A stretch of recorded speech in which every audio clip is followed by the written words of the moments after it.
A lot of reaction to this pouring in from Texas and beyond as hundreds march in protest in the suburb north of Dallas after video shows a police officer pinning a teenage girl to the ground and then drawing his gun.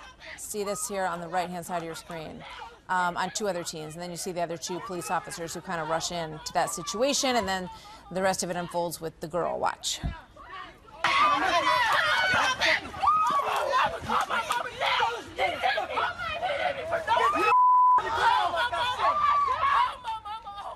Witnesses to that scene, including the man who shot this video, are disagreeing over what they saw. Some say the police targeted the teens by race. Others say that the video shows only part of the story. I thought it was out of line compared to the other officers. The other officers acted very professional. I was like one of the few Caucasian people at the party, so I think it might have had something to do with racism. They didn't see the kids running all over the place, not complying with the officers. They didn't see them cussing to the police officers, becoming unruly to them. David Webb is the host of the David Webb Radio Show, a columnist at The Hill and Fox News contributor. Marjorie Clifton is a former Obama campaign consultant and principal of Clifton Consulting. Welcome to both of you. Good morning. So, David, you've talked to some people in the area. You used to live not far from there. What are they saying? This was an out-of-control crowd. And by the way, the young out of control specifically. Out of control, jumping fences, right. Damage to private property. There's a report of a stolen truck. There was a DJ who was tweeting out after hours, "Come to this party, pay $15 a person." This was a mob scene. This is not a large, unruly crowd. This is a mob crowd. We're hearing 70, maybe 100 kids. Actually, the number's probably closer to 130 from my looking into the story. But there's an issue here, and even in the video you just showed, you see the two police officers take off after someone. If you interfere with a police officer when he's doing his job, whether you like it or not, you suddenly change the dynamic for that officer. They should question why he pulled his gun, but we don't see what happened before that. However, residents in the area also report that these kids were completely out of control. I get it. It was it seems like we know that it was an out of control party went awry. There's plenty of neighborhoods across this country that have had police show up at a party and say, we got to break this up. This is a bad situation. Marjorie, what's your take? Well, I think the question is about race and whether this was something that was indicative of race. Pool parties get out of control all over the country, as you said. These kinds of things happen, especially with young people. But what was happening at that pool party, as reported by Texas Monthly, was beforehand you had white patrons at the pool shouting at black patrons, "Enjoy your time behind bars, go back to your Section 8 housing." Those are racially charged things that were being said. Now, what was happening on the scene, I agree. It does not necessarily reflect the entire scene of what was happening. We've got one moment in time.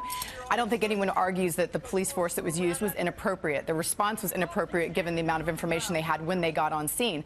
But I also see that there are white people standing, in the same situation. I don't see this as a racial issue at all. I don't know how you get race necessarily out of even the phrase. Well, we don't know. I mean, it may be true that people were saying what Marjorie's saying, and if that is true, but it doesn't. But Martha, it doesn't necessarily connote race to say go back to Section 8 housing.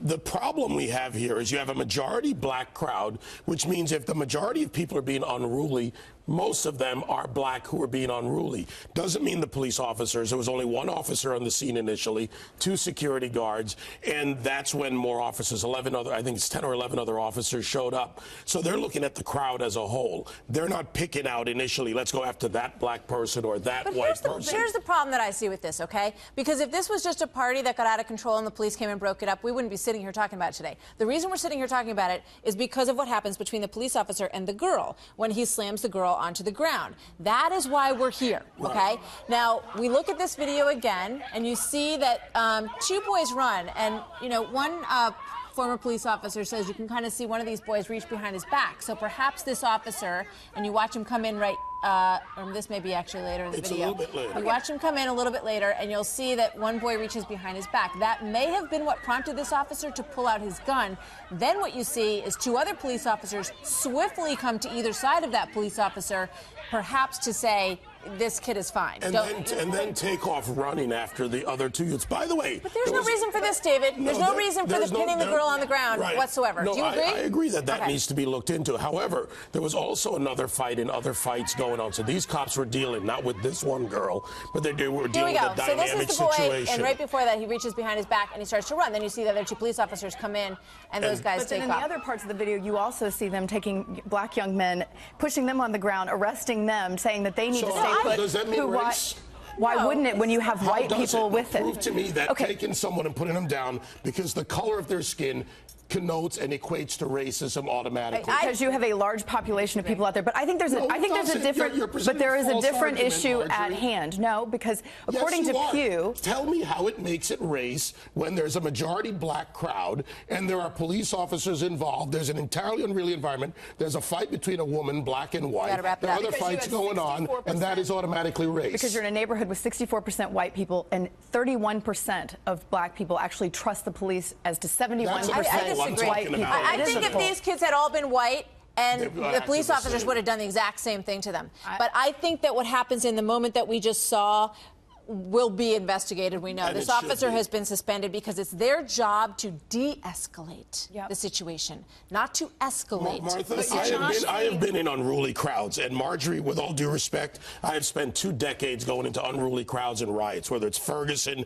Raleigh, North Carolina, other areas. All racially charged. And when you're in that, all racially charged. I've been in white crowds too, and when you get into that environment, it is not that easy. It's great to sit here and pundit about it, but maybe you ought to live it a little bit and understand what police officers and residents deal with. Marjorie and David, thank you very much, guys. Good to Thank you, Martha.